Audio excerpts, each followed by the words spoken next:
इस साल 13 जनवरी को रोहन के ट्वीट्स वायरल होना शुरू हुए और उसका कहना है कि इसके बाद ही उसे external affairs minister doctor S Jaishankar की इन्वॉल्वमेंट के बारे में पता चला।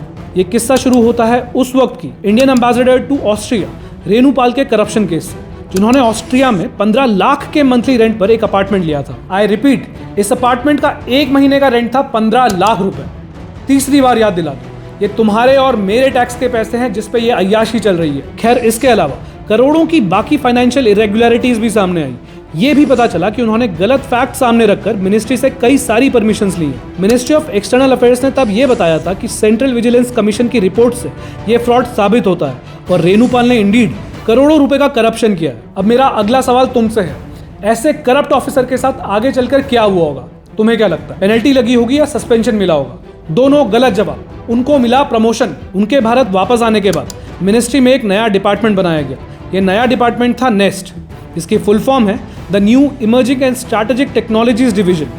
रेनू पाल, जिसको सेंट्रल विजिलेंस कमीशन और खुद एक्सटर्नल अफेयर्स मिनिस्ट्री ने अपनी रिपोर्ट में करप्ट घोषित किया, उसको इस नई डिवीजन का एडिशनल सेक्रेटरी बनाया गया। रोहन मेहता ने एलिगेशंस लगाए हैं कि ये नया डिपार्टमेंट बनाने का आइडिया और रेनू पाल को इसका एडिशनल सेक्रेटरी बनाने का आइडिया दोनों डॉक्टर एस जयशंकर के हैं। In that post, there is another article which mentions that this lady was recalled, but after she was recalled, immediately after 1 month, she was promoted and she was given a special department, which the name of the department was Nest. And whose brainchild this department was? None other than S. Jayashankar. So basically, S. Jayashankar said, "Madam, don't worry. All this thing has come out. It does not matter. Public is not going to care about this in a few days. I have created a new special department for you. You go there, you work there. Nobody is going to question or anything like that." आगे video में रोहन बताता है कि क्यों उसे लगता है कि डॉक्टर एस जयशंकर ना भारत के लिए और ना प्रधानमंत्री नरेंद्र मोदी के लिए लॉयल है। Apart from this, I'm also posting here another video of another interview which S. Jayashankar did with ANI. In this video, you will notice that he talks very highly of Prime Minister. He talks very highly of Prime Minister Modi. So, based on this, you would presume that he is very loyal to Prime Minister Modi.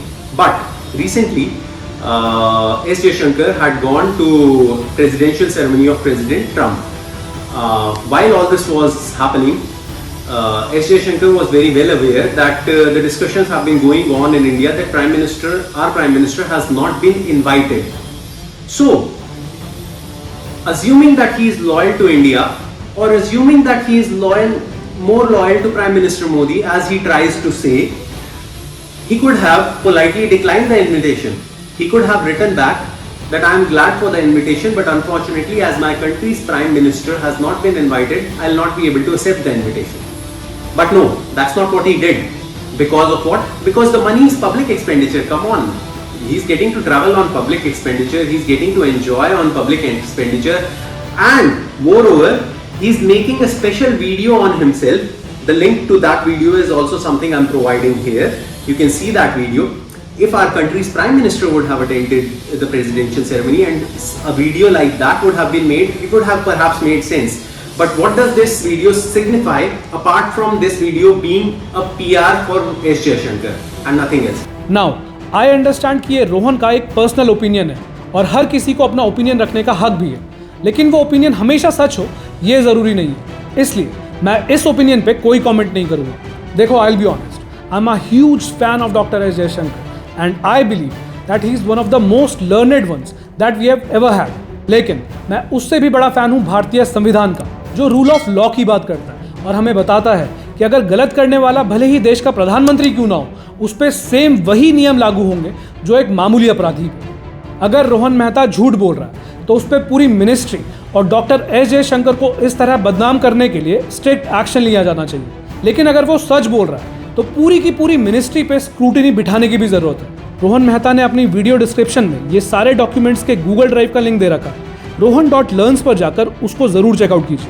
अगर ये हुआ है और एक civil servant इतने सारे proofs देने के बाद भी इस करप्शन को एक्सपोज नहीं कर पा रहा, तो तुम और मुझ जैसे नॉर्मल सिविलियंस की आज क्या ही औकात रह गई है। इस बात को समझो कि हमसे जो लोग टैक्स का पैसा हक से लेते हैं, उन लोगों को इसके प्रॉपर यूज़ के लिए अकाउंटेबल होल्ड करना ये भी हमारा ही काम है। नहीं तो कोई मतलब नहीं है टैक्स भरने का, अगर उससे ये लोग अपनी जेबें और अपने अपार्टमेंट्स ही सजाते रहेंगे। इस पूरे इशू पे तुम्हें क्या लगता है, मुझे कमेंट्स में बताओ। वीडियो को ज्यादा से ज्यादा शेयर करके MEA में चल रहे इस एलिजेड करप्शन और सेक्सुअल हरासमेंट को लाइमलाइट में लाने में मेरी मदद कीजिए, और आगे भी ऐसे इंपॉर्टेंट टॉपिक्स की कवरेज देखने के लिए चैनल को सब्सक्राइब कीजिए।